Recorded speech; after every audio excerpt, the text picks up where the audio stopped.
Magpapadala naman ang Pilipinas ng mahigit 100 tauhan sa Myanmar at Thailand na tinamaan po ng malakas na lindol. Bilang po dito mga sundalo, medical personnel at search and rescue teams. Eden Santos sa balitang yan. Ipinagutos ni Pangulong Ferdinand Marcos Jr. ang agarang pagtulong sa Myanmar at Thailand. Yan ay matapos na yanigin ng malakas na lindol ang dalawang kapitbahay na bansa sa Asya. Ayon kay Presidential Communications Office Undersecretary Claire Castro, magdi-deploy ng mahigit 100 na personnel ang gobyerno na tutulong sa medical, search and rescue at iba pa.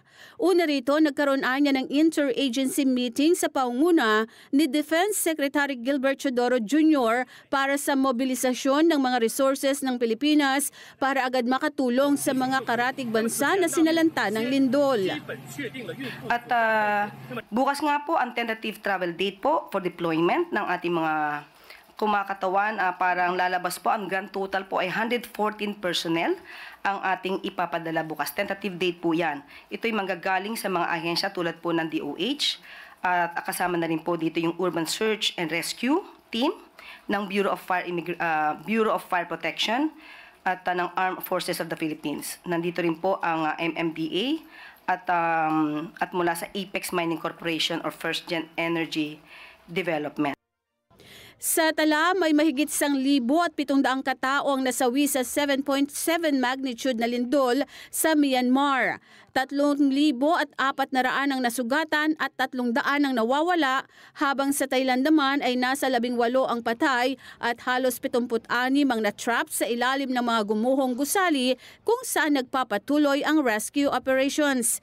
Tiniyak naman ni Castro na handa ang karamihan sa mga ahensya ng gobyerno sa posibleng pananalasa ng pinangangambahang the big ones sa bansa. Sinabi nito na nagkakaroon ng earthquake drill, fire drill at may mga nakahandang go bags.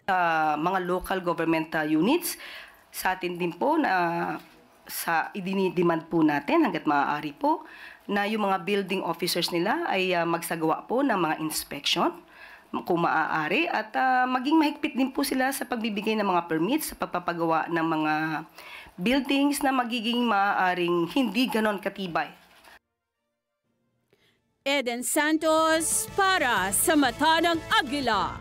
Matatag, matapag, matapat.